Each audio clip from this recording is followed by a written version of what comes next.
तब्बल 1.5 ते 2 तास प्रेम मिळते ना। बैठक झाली।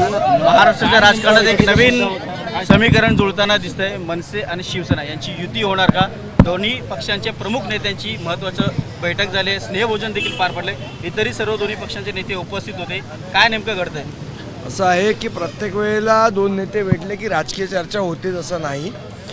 महाराष्ट्रामध्ये राजकारणाच्या पलीकडेही लोकांनी महाराष्ट्राच्या राजकारणात संबंध जपलेले आहे। आज सन्माननीय राजसाहेबांनी श्री एकनाथजी शिंदे साहेबांना स्नेहभोजनासाठी आमंत्रण दिलं होतं। त्या स्नेहभोजनासाठी ते होते। काही जुन्या गोष्टींच्या आठवणीसुद्धा उजाळा निघाला, बाळासाहेबांच्या आठवणींचा उजाळा निघाला। याच्या व्यतिरिक्त काही नाही। महापालिका स्थानिक स्वराज्य संस्थांच्या निवडणुका जवळ आलेल्या आहेत, त्यापूर्वी ही पायाभरणी होती का मनसे शिवसेना युतीची? मला असं वाटतं की आत्ता काही याच्यामध्ये राजकीय चर्चा झाली नाही। आज जी काही चर्चा होती ती वैयक्तिक होती आणि स्नेहभोजनाचा फक्त कार्यक्रम होता।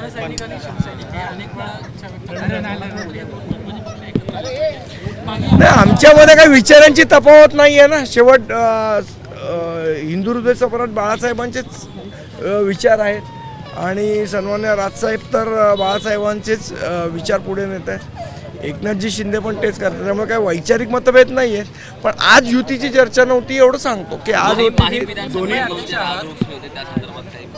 नाही, आज मी तुम्हाला सांगितलं आज राजकीय चर्चा नव्हती, स्नेहभोजनाचा कार्यक्रम होता। राजसाहेबांनी त्यांना स्नेहभोजनासाठी आमंत्रण दिलेलं, त्या आमंत्रणाचा स्वीकार करून ते आज आले होते। दोन्ही पक्षांमध्ये मनभेद आणि मतभेद दोन्ही नाहीयेत। दोन्ही पक्षांमध्ये मनभेद आणि मतभेद दोन्ही नाहीयेत। स्नेहभोजनामध्ये मतभेद आणि मनभेदाचा विषयच नसतो। तो जेव्हा कधी पुढच्या गोष्टी होतील तेव्हा तो होईल, आज तरी ती नव्हती। युतीचा नारळ कधी फोडणार? युतीचा नारळ कधी फोडणार? दुराव्याचा काही विषयच नव्हता। युतीचा नारळ कधी फोडणार? तुम्ही मुंबईचे अध्यक्ष आहात, खरं तर तुमच्यावर आता मुंबईची जबाबदारी आहे, 227 वॉर्ड आहेत। अशा वेळी शिवसेनेतनं देखील एका विशिष्ट मंत्र्यावर जबाबदारी दिली आहे, तुमची चर्चा झाली अशी देखील एक प्राथमिक माहिती समोर येते। त्या संदर्भात काय सत्य आहे? तुमच्याकडनंच कळले मला। युतीचा नारळ तर मुळात असं आहे की आत्ता ह्या काही चर्चा नाही आहेत आमच्या पुढे आज फक्त स्नेहभोजनाचा कार्यक्रम होता। ज्यावेळेला या कुठले विषय पुढे येतील त्यावेळेला निश्चितपणे त्याच्याबद्दल तुम्हाला सांगू। धन्यवाद। एबीपी माझा, उघडा डोळे बघा नीट।